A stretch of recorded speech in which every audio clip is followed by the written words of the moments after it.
Antes de você sentar, vamos ler a palavra de Deus. Vamos aproveitar esse momento tão especial de presença de Deus e vamos ler a palavra do Senhor. E eu convido você a abrir a sua Bíblia no segundo livro dos Reis, capítulo 13. Segundo livro dos Reis, capítulo 13. Nós vamos ler a partir do versículo 14.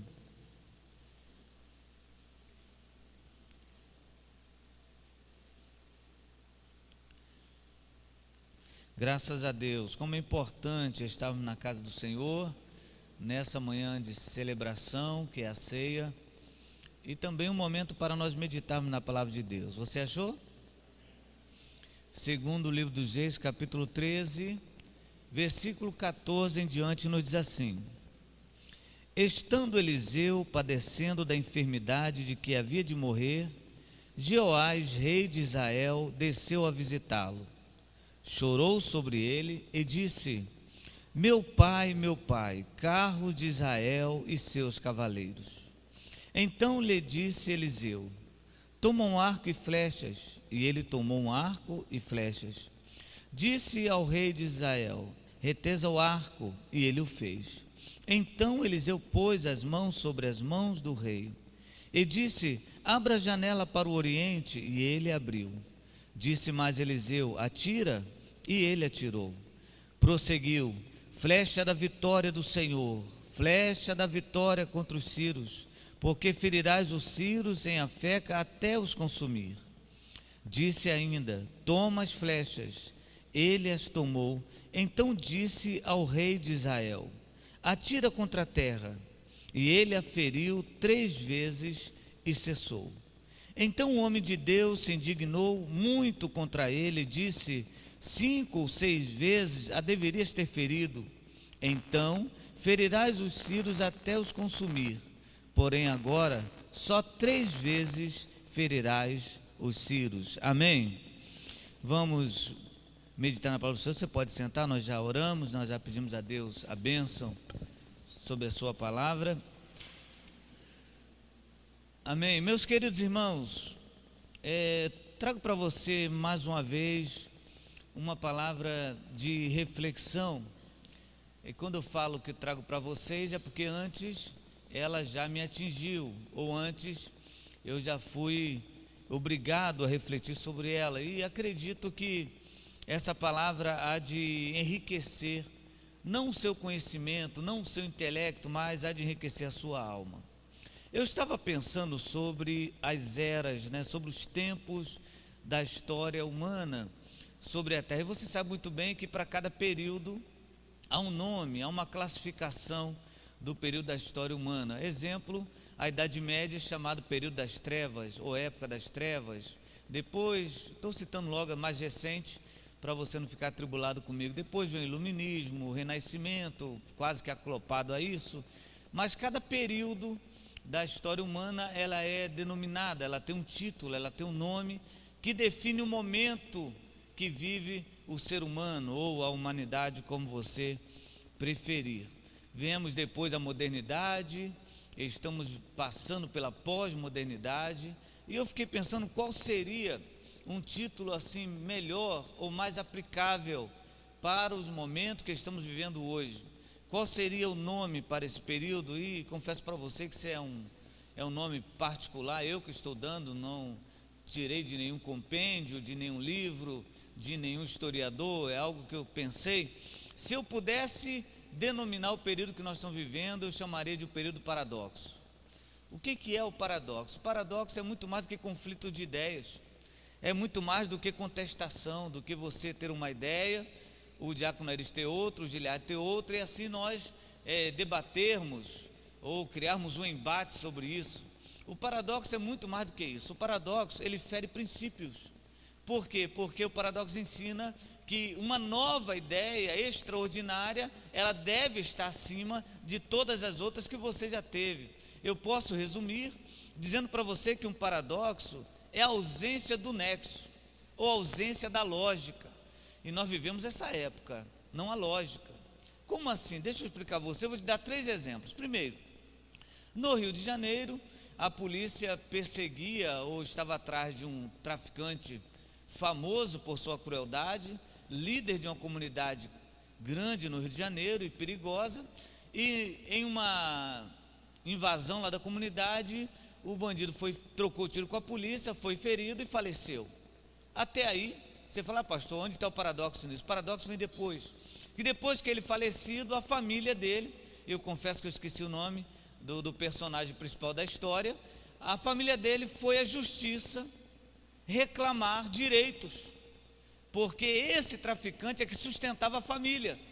Como tirou o dinheiro deles, eles então entraram na justiça, porque ele não teve como se defender, ele foi assassinado e o Estado deveria indenizá-lo. Não é um negócio tribulado? Onde está o nexo nisso? Onde está a lógica nisso? Se você não está satisfeito, vou lhe dar mais um exemplo.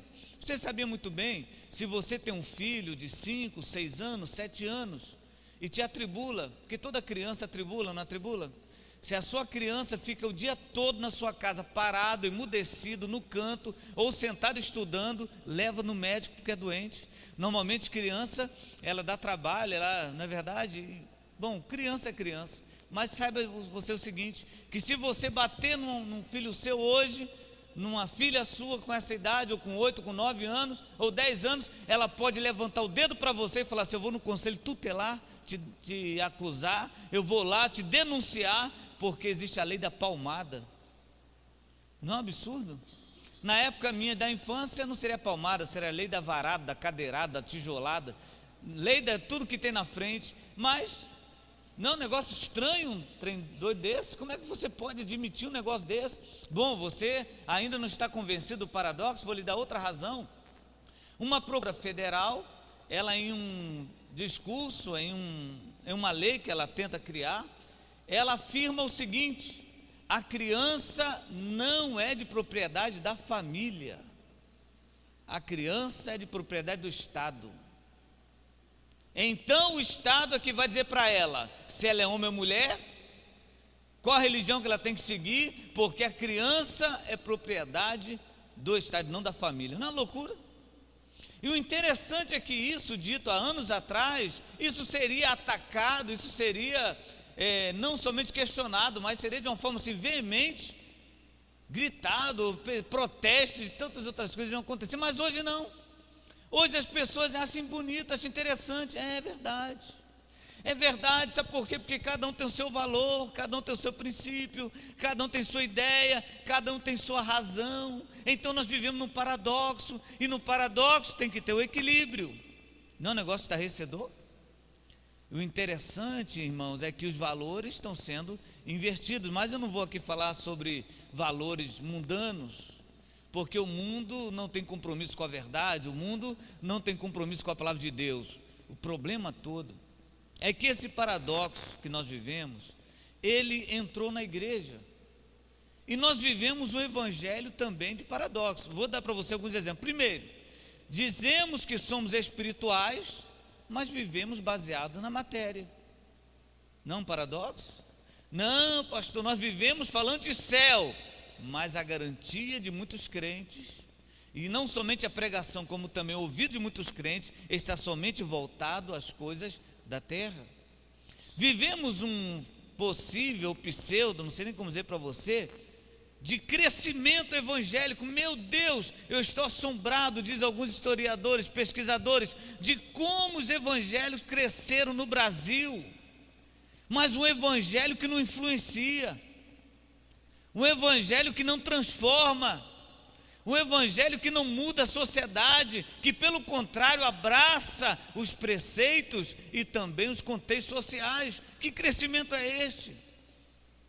É um negócio tribulado, né? E essa semana eu vi uma matéria, eu não sei se você gosta de ler, apesar que você é tão crente, né? Que eu acho que você só lê revista da Nova Vida, mas eu li outras coisas também. Eu estava lendo uma revista que não é cristã, e ela dizia o seguinte: os evangélicos da esquerda estão defendendo tal partido, que não cabe a mim falar aqui, e os evangélicos de direita estão defendendo o atual governo.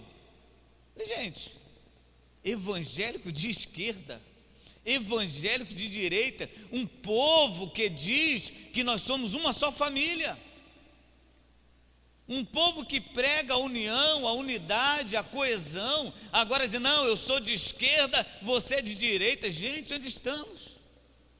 E o interessante é que tanto os de esquerda e os de direita, que eu não vou mencionar quem são, de esquerda, de direita, de lado, de frente, não me interessa. O interessante é que eles se acham donos da verdade, todos eles. E quando você fala assim, mas por que você fala que é da esquerda? Não, a nossa igreja, o nosso evangelho, agora você vai ficar estarrecido. O nosso evangelho é o evangelho marxista.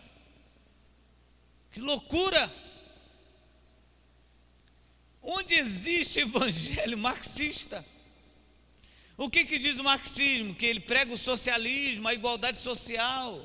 Aí vem então aquela tão proferida teologia da libertação, que é aquela teologia que luta, dizendo que a igreja tem que primeiramente cuidar do social e tal, e tal, e tal. Não, o nosso evangelho é marxista. Gente, aonde nós chegamos? Daqui um dia vão falar que o evangelho de outro é do Che Guevara, ou do Escadinha. Escadinha você não conhece não, né? Um conhecido famoso lá dos cariocas, antigo dono do Morro do Juramento. Queridos, é um negócio muito estranho. Agora, para mim, seria suficiente parar o paradoxo aqui para você. Eu acredito que seria suficiente. Mas existe algo que me inquieta mais ainda, que é um paradoxo que nós vivemos no âmbito espiritual. Nós vivemos um avivamento sem avivar. Nós vivemos um avivamento sem transformação de vida. Nós vivemos um avivamento raso, emocional, momentâneo. Um avivamento que se limita a momentos específicos na igreja. Você lembra quando surgiu essa palavra Shekinah na igreja? Quem lembra? Só se falava em Shekinah. Oh, Shekinah, eu quero Shekinah, eu quero estar no Shekinah. Muitos nem sabem o que significa isso. Essa palavra nem na Bíblia está, nem no Antigo nem no Novo. Essa palavra, vem de um comentário já depois da igreja formada, quase chegando no ano 300 depois de Cristo, que vem a palavra Shekinah, que quer dizer a casa de Deus. Mas é bonito, Shekinah. Aí começamos a nos apropriar de palavras interessantes, mesmo sem conhecer o sentido de cada uma delas. Exemplo, você tem que estar no Kairos de Deus. Quem lembra disso? Ninguém lembra, só eu mesmo. Eu estou no Kairos. Porque você vive no Cronos, mas eu vivo no Kairos. Pessoas que mal sabem professar a língua portuguesa, se apropriando do grego de forma errada. Não, eu estou no Kairos, no tempo de Deus. Chegamos a um tempo de não chamar mais Jesus de Jesus, era Logos. O Logos está entre nós, o verbo vivo. O interessante, queridos, é que todas essas palavras gregas, desconhecidas, serviam de nutriente para um falso avivamento. E as pessoas gostam disso e vão para reuniões onde palavras são usadas, onde chavões são aplicados, onde coisas são ditas e as pessoas querem nem saber o que significa. O importante, meu Deus, agora eu estou experimentando o Shekinah, agora eu estou experimentando o Kairos. O que é isso? Aí chegam na igreja e falam assim, eu estou no Kairos. Meu Deus do céu, como eu estou espiritual agora, como eu chorei, agora eu conheci a Deus. Mas quando acaba o tal do Kairos, eu não quero citar outra palavra aqui, você vai pensar que eu estou me dirigindo a alguém. Aí, não, quando acaba o tal do Kairos, começa a falar mal um do outro. Um avivamento que fica só momentâneo, que chora, uma lágrima, vou não dizer de crocodilo, mas lágrima de falso crente. Se emociona, mas quando chegou lá fora, fala mal do irmão, se prostitui, adultera, rouba, faz tudo. Que avivamento é este? Um avivamento de dentro da igreja, um avivamento local. Isso não é avivamento. O avivamento, quando vem de Deus, ele vai na alma e depois sai para fora. Ele não vem de fora para dentro. Não é assim que acontece. Mas vemos no paradoxo. É um negócio estranho. instituição chamada igreja, que foi fundada, pela palavra, que hoje expulsa a palavra. Você já notou que a palavra de Deus não é pregada em algumas igrejas? Já notou? Se fala de tudo na igreja, até o demônio dá testemunho, menos a palavra. Qual o seu nome? Meu nome é Capiroto. Vem cá, você, fala aqui. O que você fez? Vou matar. O que você fez para matar? Eu fiz um trabalho. O que ela fez para você? Ela fez um trabalho porque ela está casada com outro, o marido mandou. E o demônio está lá falando. Ou se não, vem aqui, minha irmã. Aí vai a pessoa lá na frente. O que você tinha? Tinha um caroço aqui. O que aconteceu com o caroço? O caroço sumiu. Onde que sumiu? Fala que foi aqui, porque se não falar, o microfone voa na testa da pessoa. Foi aqui. Quem orou? Foi fulano. Cadê a pregação da palavra de Deus? É um paradoxo. O interessante, queridos, é que o povo gosta disso. E me desculpe falar o povo, porque nós somos povo. Agora vamos examinar um pouquinho o texto aqui. E vamos entender que há uma distância entre o discurso e a prática. O texto que você leu, para o irmão que chegou depois da leitura, encontra-se lá no segundo livro dos Reis, capítulo 13, a partir do versículo 14. Ele aconteceu aproximadamente 800 anos de Cristo. Havia um rei chamado Jeoás, e diz a Bíblia que esse rei fez o que era mal perante o Senhor. E você sabe muito bem que o reino de Israel, o povo de Israel, ele era guiado pelo seu rei. Se o rei era temente a Deus, o povo de Israel prevalecia. Se o rei era infiel a Deus, o povo então sofria. E esse rei Jeoás, ele fez o que era mal perante o Senhor. E na época dele, os sírios estavam fortalecidos. Era não somente mais um inimigo, mas era o inimigo. Era o terror da época e com certeza mais do que uma ameaça. Seria um predador para Israel. Esse rei então, Jeoás, ele imbuído por um sentimento, agora eu vou aqui fazer algumas conjecturações de alguns estudiosos, alguns falam que ele ficou preocupado com Eliseu, que era o profeta que foi sucessor de Elias, mas já estava com a idade avançada e além de estar com a idade avançada, estava enfermo. Alguns falam que esse rei, comovido por uma compaixão, ele então procura Eliseu para nos últimos dias lhe dar uma palavra. Repito, essa afirmação é dada por alguns estudiosos, o que ao meu ver, analisando aqui o texto, não se aplica nesse texto. Esse rei vai a Eliseu de forma intencional. Havia um propósito muito maior do que ser solidário a Eliseu. Havia um propósito de pedir ajuda. Havia um propósito de falar assim: gente, me socorre, porque os sírios virão e vão nos, usando a palavra jovem, detonar, vão nos acabar conosco. E esse moço vai e Eliseu está lá. E quando esse homem chega próximo a Eliseu, na casa do profeta, ele usa de um artifício. Ele fala uma frase, a frase é a seguinte, você leu aí no texto, que ele usa a mesma frase que Eliseu usou quando Elias foi tomado pelo um redemoinho. Você sabe que o carro de fogo separa Eliseu de Elias, vem um redemoinho e leva Elias. E o que Eliseu fala na hora lá? Está aqui no versículo de número 14, lá no finalzinho.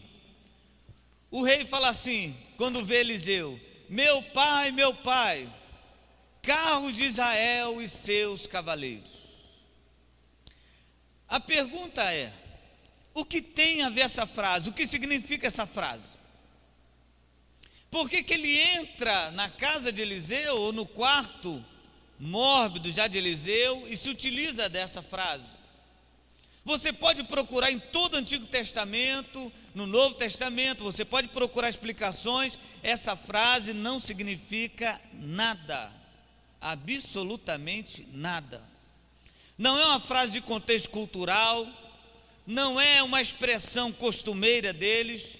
Simplesmente Eliseu a usou quando Elias foi tirado dele, quando Elias foi tirado por Deus. Eliseu se assusta, Eliseu vê a glória de Deus, vê aquele fenômeno extraordinário e fala assim: meu pai, meu pai. E ele continua e fala assim: carro de Israel e seus cavaleiros. Foi uma expressão espontânea de Eliseu, e esse rei se apropria dela e vai até Eliseu, e quando chega fala assim: meu pai, carros de Israel e tal, exército, cita toda a frase. Queridos, aí vamos então às explicações. Alguns dizem que quando esse homem entrou lá no quarto de Eliseu, esse rei Joás recebeu uma revelação. Repito, algumas pessoas dizem isso. Que revelação foi esta? Que Eliseu iria morrer. E assim como Eliseu falou isso quando Elias foi arrebatado, esse rei falou isso para dizer para Eliseu: Eliseu, chegou a tua hora, Deus vai tomar você, Deus vai tirar você. Então ele usa esta palavra de forma profética. Aí, irmãos, os metidos a espirituais de dia aproveitam, né? Profetiza para fulano. Você sabe o que quer dizer profetizar, irmão? Vira para o teu irmão agora e diz assim: eu profetizo sobre a tua vida. Abre a tua boca e diz. Não é para você falar não, é só um exemplo. Tem gente que já está empolgado. Olha aí para o teu irmão do lado e fala assim: eu vou profetizar sobre a tua vida. Deixa eu dizer para você o que Deus fala. Deus diz o seguinte: ai daqueles que dizem assim: assim diz o Senhor, e eu não coloquei palavra nenhuma na vossa boca. Ai deles, diz o Senhor de Israel. Então essa historinha de vir e profetiza, cuidado. Não, irmão, você é profeta, aleluia. Esse homem aqui chegou, quase falou assim: Eliseu, eu saldo você com a paz do Senhor, amém, Eliseu? Aí Eliseu falou: amém. Carro de Israel e seus cavaleiros. Para mim, essa explicação não se encaixa aqui no contexto. A outra explicação é que esse rei Joás, ele foi tomado por um sentimento assim de paternidade, essa é a explicação, de amizade, que ele se condoeu tanto, que ele se entristeceu tanto pela situação de Eliseu, e quando ele chegou, ele ficou tão triste, que ele falou assim: ah, meu pai, que isso foi uma súplica da alma, uma lamentação do coração. Essa é a segunda explicação. Eu vou lhe dar aquela que eu entendo por certo. Para mim isso aqui foi astúcia. Foi tentar mostrar para Eliseu que ele também era um homem espiritual. Foi para mostrar para Eliseu: eu sou espiritual. E tem muita gente na igreja hoje querendo dizer que é espiritual através de palavras. A espiritualidade não se mede por palavras, mas por atitudes. Você pode ter uma maior oratória e o seu discurso ser simplesmente uma falácia. E ele chega e fala assim: ó, Eliseu, meu pai. Alguém já falou isso para você? Alguém já chegou para você te intimidando? Já? Já tentaram me intimidar já, com esse negócio de espiritualidade. E é mais ou menos assim: olha, cuidado que eu vejo as coisas no oculto. Deus me revela no profundo. Gente, um negócio assim absurdo. Você vai falar com a pessoa, ela tem vocabulário próprio. Então aperta a mão da pessoa, ela não chama você pelo nome, é varão. Fala, varão. Não, fala também não pode, né? É outra palavra. Como é que tá, meu irmão? O inimigo está rastejando. Eu vou pisar na cabeça dele. Olha, pastor, eu agora estou no Shekinah. Forma de intimidar. Você está na terra. Você está aqui. Ó, pastor, sinceramente, eu agora estou vivendo um momento muito especial, porque eu fiz a tal da regressão anterior, eu voltei lá no momento que eu era neném, fui curando toda a minha ferida. Isso é macumbaria, espiritismo, bruxaria, isso é coisa do demônio. Não, pastor, o senhor não entende, porque agora eu recebi o poder, power, Vem, sou Ultraman de Deus.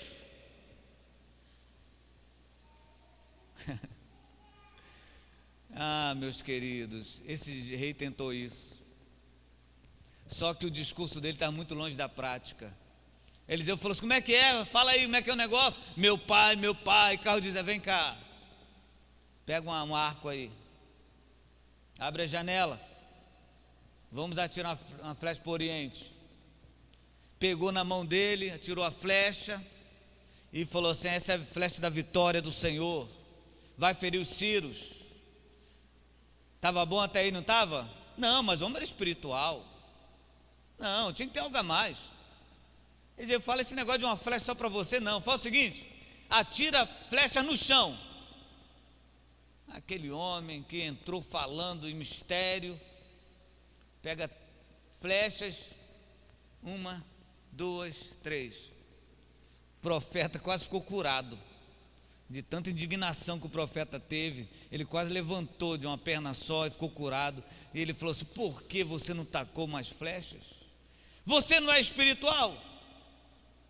Você não tem fé? Por que você não tacou 15 flechas, tacou somente 3? Porque você fala aquilo que você não entende. Porque você fala aquilo que você não crê. Porque você fala aquilo que você não dá testemunho. A diferença entre o discurso e a prática. E agora eu vou dar para você aqui alguns defeitos desse rei aqui, e eu espero em Deus que você não se encaixe em todos, mas acredito que vai se encaixar em alguns. Por que eu estou falando isso? Porque Deus não fala para ninguém ausente, né? Nós temos que tirar essa ideia, né? Poxa vida, se fulano tivesse aqui, ele ia ver só. Não, é para você mesmo. Se ele tivesse aqui, seria outro momento, Deus ia falar de outra forma. Veja só, vamos aprender sobre as contradições entre o discurso do rei e a prática dele. Primeiro, ele conhecia a frase, mas não sabia o significado. Tem pessoas que conhecem até a palavra, mas não sabem o significado. E o pior de tudo, não querem aprender. Quando se tem um culto, como este aqui, um momento reservado ao estudo da palavra, a pessoa não vem, mas quer se apropriar das palavras. Outro dia eu vi, quando falo outro dia, algum tempo atrás, eu vi um moço lá no trabalho falando para um rapaz espírita, que estava passando por um problema, um moço com a vida toda desregrada, não por ser espírita, mas a vida toda atribulada. E o moço falou para ele assim: o meu Deus, segundo as suas riquezas, suprirá as suas necessidades. Será que ele sabe o que o apóstolo está falando com isso? E para quem que ele está falando? São pessoas que se apropriam da palavra, mas não conhecem o significado de nenhuma delas. Não, pastor, nosso Deus é bom, é verdade. Nosso Deus é misericordioso, também é verdade.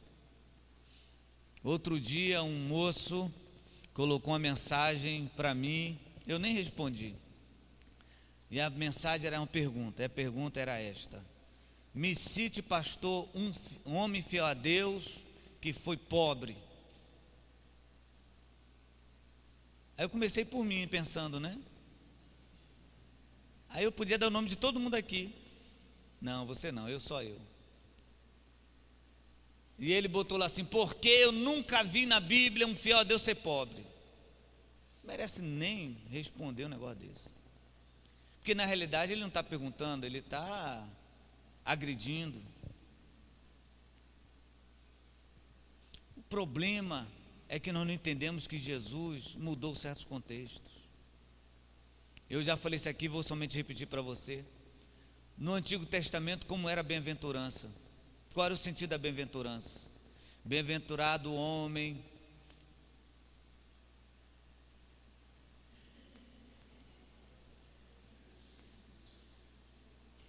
que não se assenta na roda. Melhorou? Misericórdia. Que não anda no caminho dos ímpios. Será como a árvore plantada junto a beira de águas. as suas folhas não vão murchar, e o seu fruto sempre vai ter no tempo próprio, né? Bênção. Jesus vem, nasce, cresce, e ele leva os seus discípulos para um monte, que depois desse discurso tornou-se um monte das bem-aventuranças. E ele fala assim: bem-aventurado os que choram. Ele não fala bem-aventurado aquele que é próspero, que está plantado. Bem-aventurados que serão perseguidos.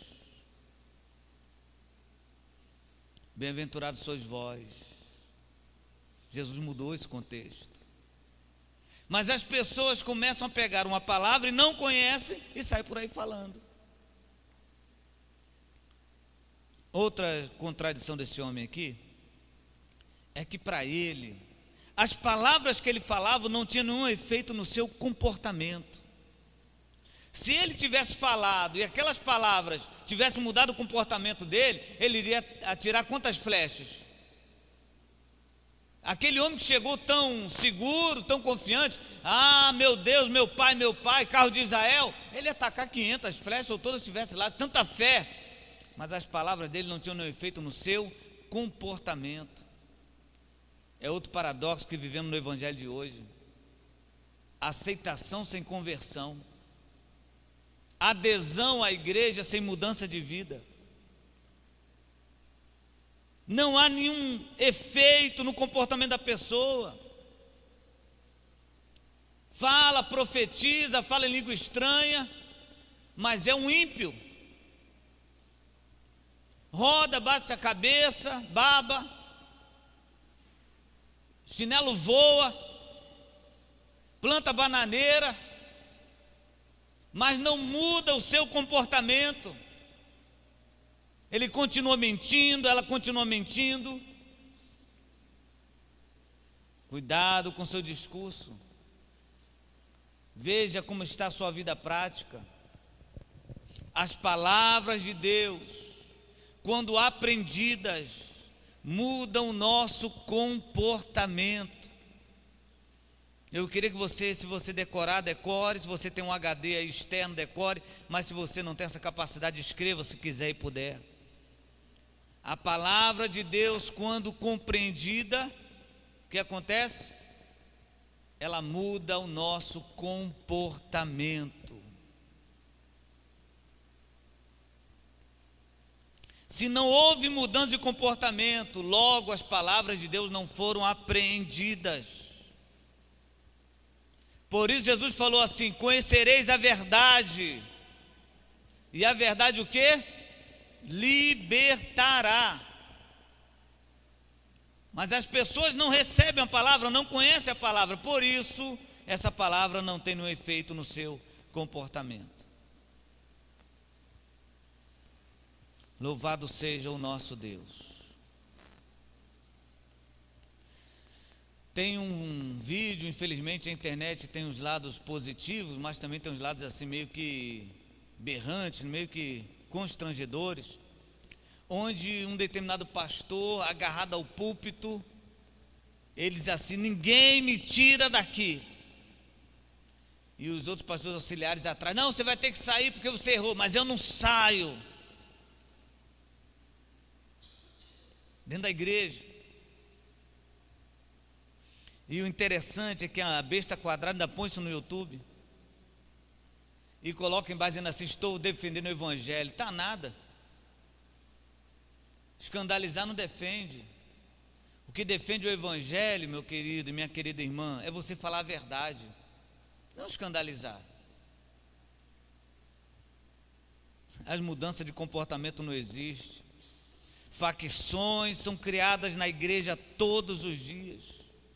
Parece que estamos vivendo a igreja de Corinto: eu sou de Paulo, eu sou de Apolo, eu sou de Pedro, porque estão vivendo uma igreja de facções.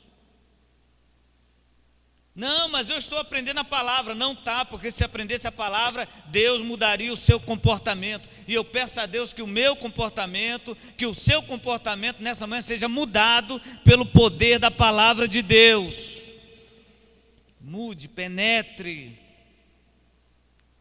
Outra contradição aqui desse moço: agora você vai ficar atribulado. É que ele sabia profetizar, mas não acreditava na profecia. Ele sabia, homem. Você sabia que tem curso para profetizar, Jorge? Tem um curso para profetizar. Você entra lá e você sai assim, mestrado, doutorando em profecia.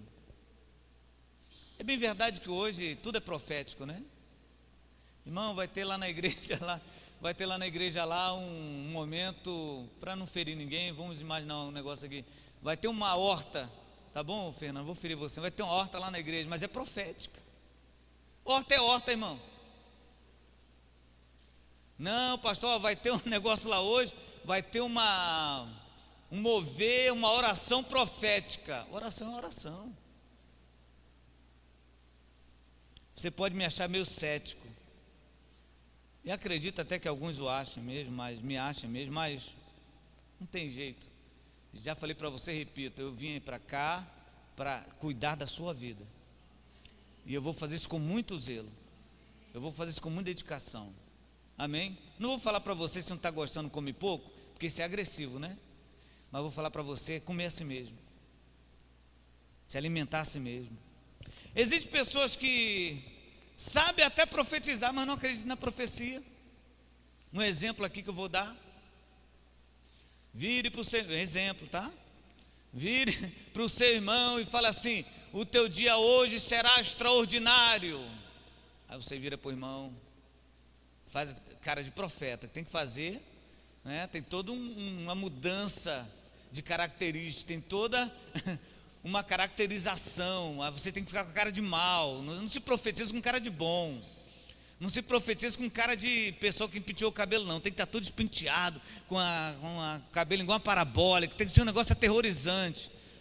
Aí você vira para a pessoa e fala assim: eu profetizo que o seu dia será extraordinário.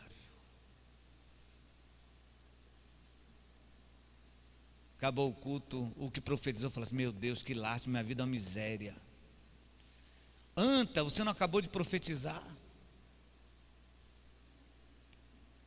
É porque tem pessoas que profetizam, mas nem acreditam na profecia. Pasmem vocês. Tem muitos crentes que não acreditam mais que Jesus vai voltar. Tem pessoas que falam assim: não, vai dar certo, eu vou profetizar sobre a tua vida eu vou profetizar, nenhuma maldição vai te alcançar. Profetiza com fé. Deus vai mudar a tua vida hoje, aleluia, vai mudar agora, oh aleluia. Mas quando Deus fala com ele assim: meu filho, eu vou te dar isso. Isso não é para mim não. Isso não é para mim não. Você, quem sabe era para o Gileade, mas para mim, coitado. Você não crê na profecia não? Você não crê nessa palavra não? Pastor, pelo amor de Deus, me ajuda. O que foi, minha irmã? O que está acontecendo com você? Pastor, botaram meu nome na boca do sapo. É mesmo, irmã?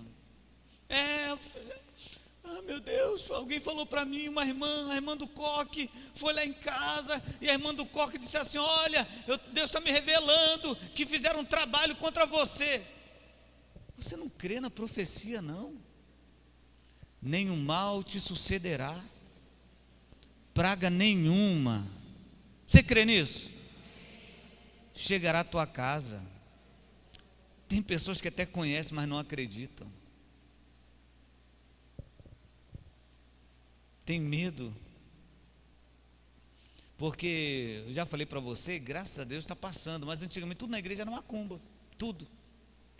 Parece até que era uma sucursal do centro espírita da igreja. Quando alguém chegava, falava que estava noivo ou noiva, aí já vinha logo as coisas. Olha, quando eu vi você entrando aí, você falou que ficou noiva, alguém fez um trabalho para acabar com o seu noivado. Gente, quem? Pelo amor de Deus, isso é princípio de esquizofrenia, síndrome de perseguição.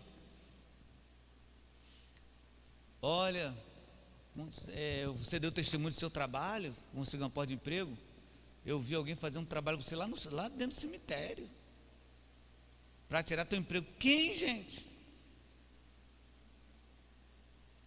Eu já falei para você que eu fui muito afrontado com isso, né? E uma das vezes eu fiz uma pregação num culto matutino como esse, mas não era de ensino, era de oração. E quando acabou o culto, o irmão falou assim: tem algo para lhe falar, pregador? Eu falei: amém, fale, porque tem que puxar o R, né? Pregador, eu falei: pode falar. Enquanto o senhor falava, o senhor pregava, eu vi o Senhor metade gelo e metade fogo. Eu falei: como assim, irmão? Eu falei: a parte de fogo era em cima ou era embaixo? O senhor está zombando, mas eu quero dizer para o senhor que fizeram um trabalho. Quem? Quem, gente? Para pensar. Quem ia perder tempo a fazer trabalho para mim? Mas por que o senhor está falando? Porque a Bíblia fala o seguinte: que ninguém pode amaldiçoar quem Deus abençoou. Você lembra quando tentaram amaldiçoar o povo de Israel? Pagaram um profeta para isso? Um sacerdote? Não, você vai amaldiçoar. Quando ele foi amaldiçoado, Deus falou: faz isso não. Ninguém amaldiçoa quem eu abençoei. Quem vai perder tempo de fazer macumba para você? Vai perder tempo, dinheiro. E quem vai fazer macumba para você? Ah, pastor, ora por mim. Sabe por quê? Porque o meu cabelo está liso, está bonito. Eu fiz uma chapinha, passei uma prancha, um pente quente. O negócio está bom demais, mas aí o que houve? Ah, ora por mim, que fizeram um trabalho para acabar com o meu cabelo. Gente, pelo amor de Deus, quem vai fazer trabalho para acabar?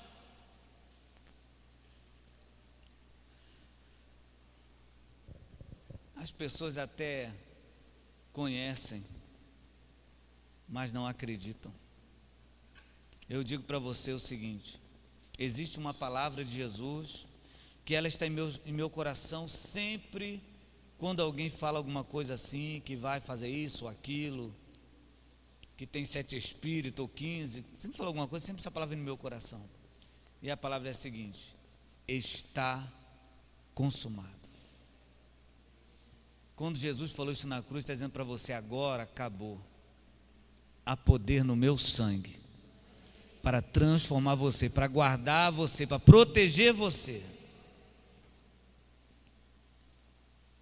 E agora, para nós vermos aqui outra contradição desse rei, a fé desse homem se limitava à palavra, não à prática. Agora também tem outra discordância dele, que é a seguinte: ele não entendia que a fé é mais do que um sentimento. A fé é uma rotina de vida. A fé não é um sentimento. Ah, senti. É interessante o negócio de sentir, né? Quando alguém quer acusar alguém e não tem prova, sentiu de Deus. Aí quando, irmão, senti aqui, viu, Jeff? Estou sentindo aqui, ó, chega arrepia. Sentir. A fé não é isso. A fé não é você sentir na hora do culto. A fé é uma rotina de vida.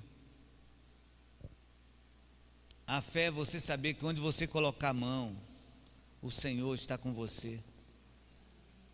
A fé é uma rotina de vida. Quando você acorda e sai para o seu trabalho, a fé gera em você a certeza de que o seu dia está sendo protegido e guardado por Deus. A fé não é um sentimento passageiro, de ficar na hora do louvor. E o interessante, né, é que a própria ciência comprova isso, que a fé ajuda até na cura de pacientes em fase terminal. Pelo menos promove menos dor, menos sofrimento. Mas essa fé que a ciência está falando é aquela fé de sentimento. Por exemplo, quando você está pensando que tem alguma coisa, uma dor, ah, meu Deus, eu acho que eu vou morrer. O que aconteceu? Minha unha do pé caiu. Sinceramente, alguém me disse que outra pessoa que a unha do pé caiu e é do pé de esquerdo, essa pessoa infartou logo em seguida. Aí você vai no médico, conta a tua história, o médico nem olha para você. Ah, continua. Aí te receita um remédio. que você nem sabe a fórmula dele, você que não trabalha na área, toma aquele remédio e se sente melhor. Poxa, vou agradecer o médico. Você nem sabe o que foi. Talvez ele te receitou um comprimido de farinha, porque ele sabe que o teu problema está aqui, ó, só na cabeça. E você sabe muito bem que muitas doenças nossas procedem da... Sabia disso? A Bíblia fala o seguinte: aquilo que eu temia me sobreveio. Porque tem gente que só pensa em câncer, né? Oh meu Deus, oh meu Deus. Tem gente que só pensa em bala perdida. Tem gente que só pensa em separação. Aquilo que vem à tua mente, a fé é muito mais do que um sentimento. E eu vou arriscar dizer para você que a fé não é subjetiva, apesar de ser algo que não é concreto, porque a fé não deixa de ser abstrata, mas para mim a fé não é subjetiva. A fé você pode tocar nela, com a sua vida, com o seu caminhar, com o seu proceder, com a sua forma de viver. Crer, acreditar, é muito mais do que falar, é muito mais do que dizer. E o pior de tudo aqui na vida desse homem aqui, eu não sei se você chegou a essa conclusão também, é que era a última oportunidade daquele rei. Era não, foi. Porque logo em seguida o que aconteceu com Eliseu? Morreu. Ele teve a oportunidade nas mãos, mas por causa de uma falta de prática, ele desperdiçou. E a Bíblia fala aqui, já no finalzinho lá do texto, no versículo 20, logo em seguida, é claro que não foi assim automático, acabou de falar, morreu e sepultaram, é claro que não, mas não houve outra oportunidade. Morreu Eliseu e o sepultaram, acabou. O interessante aqui para mim é que aquele homem que chegou de forma tão altiva e demonstrando tamanha espiritualidade, por causa da sua soberba e por causa da sua imaturidade espiritual, ele perdeu a maior e a única oportunidade da sua vida. Você sabe que a vida espiritual, ela é semelhante à vida física. Você não pode queimar etapas na sua vida física. Você tem que ser criança, você tem que ser adolescente, você tem que ser adulto, porque se você não tiver a sua adolescência, se for forçado a trabalhar, perdeu que é uma fase dessa, quando você chega aos 40 anos, você quer fazer coisas que uma criança fazia. Aí você fala: pastor, eu sou tão bobo, né? Não, você está tendo um probleminha de identidade, alguma coisa aconteceu. E tem crente que é assim, queima etapa. Tem crente que não quer aprender a palavra de Deus, quer logo sair pulando. Tem crente que não quer ouvir, quer logo falar. Tem crente que não quer aprender, quer logo ensinar. Queima essa etapa e fica como esse homem aqui, perde a única e a maior oportunidade da sua vida. Que o seu discurso seja conforme a sua vida, que a sua pregação seja conforme a sua vida, e que Deus tenha misericórdia de nós. Que Deus nos abençoe, em nome de Jesus. Vamos ficar de pé, meus irmãos?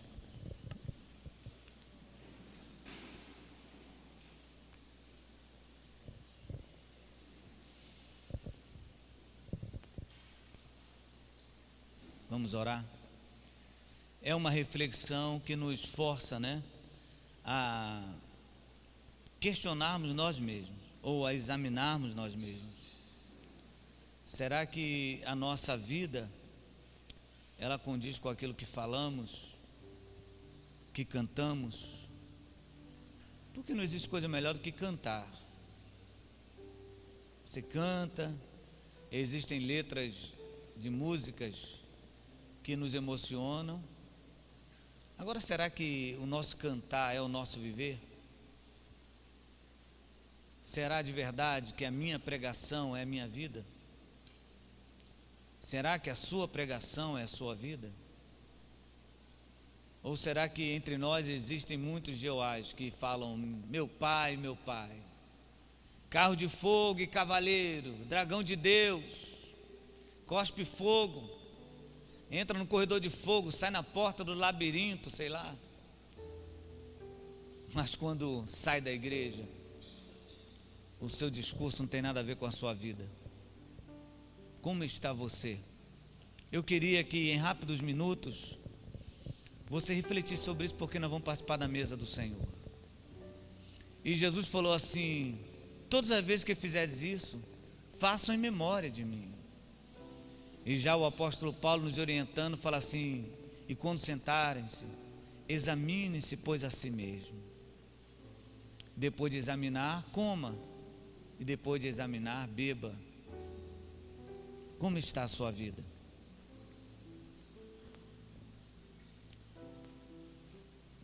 Quero convidar você a orar.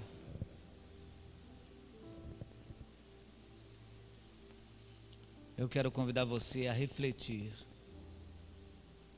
E quando eu convido você para essa reflexão, não estou lhe acusando.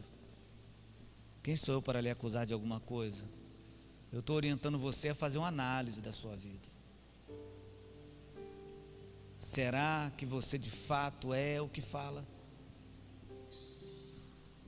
Será que você vive o que prega? Será que a palavra de Deus gera em você mudança de comportamento? Ou será que é simplesmente mais uma palavra? Eu vou te dar liberdade para você meditar. Se você quiser e puder, feche seus olhos. Faça uma reflexão.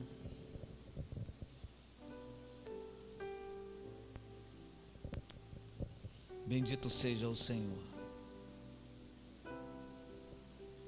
Bendito seja o Senhor.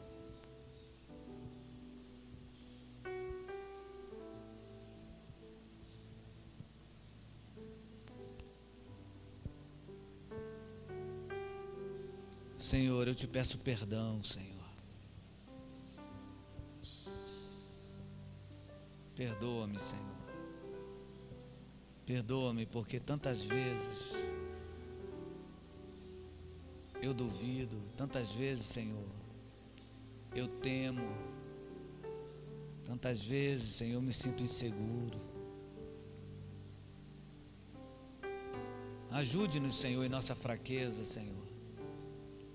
Ajude-nos, Senhor, em nossas fraquezas.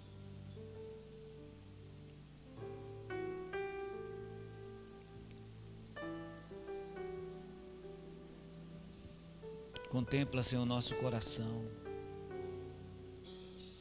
Contempla, Senhor, o nosso coração nesse momento, a nossa alma. Faz, ó Deus, em nós uma mudança real, profunda. Uma mudança do interior para o exterior, uma conversão real, uma mudança, Senhor, transformadora. Louvado seja o teu nome, Senhor.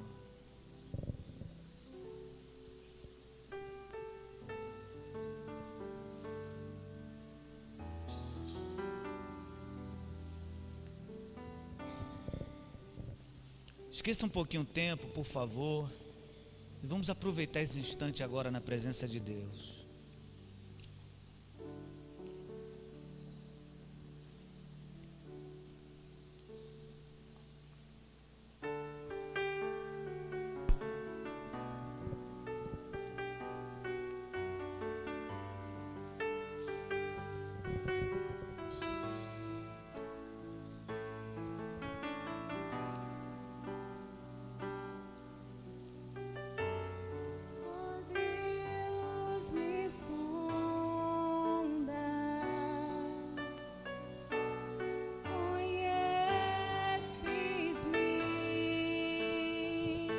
Bendito seja o Senhor.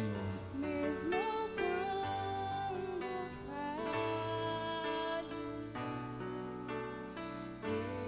eu sei, me amas, estás presente a me cercar.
olhos em Ti, Senhor. Estarei seguro,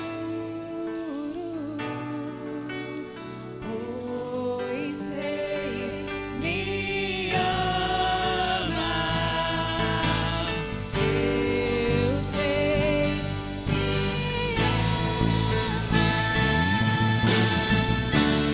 Prostro-me diante da cruz, vejo o sangue de Jesus. Nunca houve amor assim. Sobre a morte já venceu, sua glória o céu encheu, nada irá me separar. Prostro-me diante da cruz, vejo o sangue de Jesus. Nunca houve amor assim. Sobre a morte já venceu, sua glória o céu encheu, nada irá me separar. Senhor Jesus, nós Te louvamos, Senhor. Te agradecemos pelo Teu amor e pelo Teu sangue derramado na cruz. Te agradecemos, Senhor, porque sabemos que não somos merecedores, que não somos dignos de sentarmos a esta mesa, a mesa do Senhor. Mas eu Te peço, Senhor, perdoa nossos pecados. Dá-nos condições, Senhor, de ao nos alimentarmos, sentirmos a Tua presença, para a glória do Teu nome.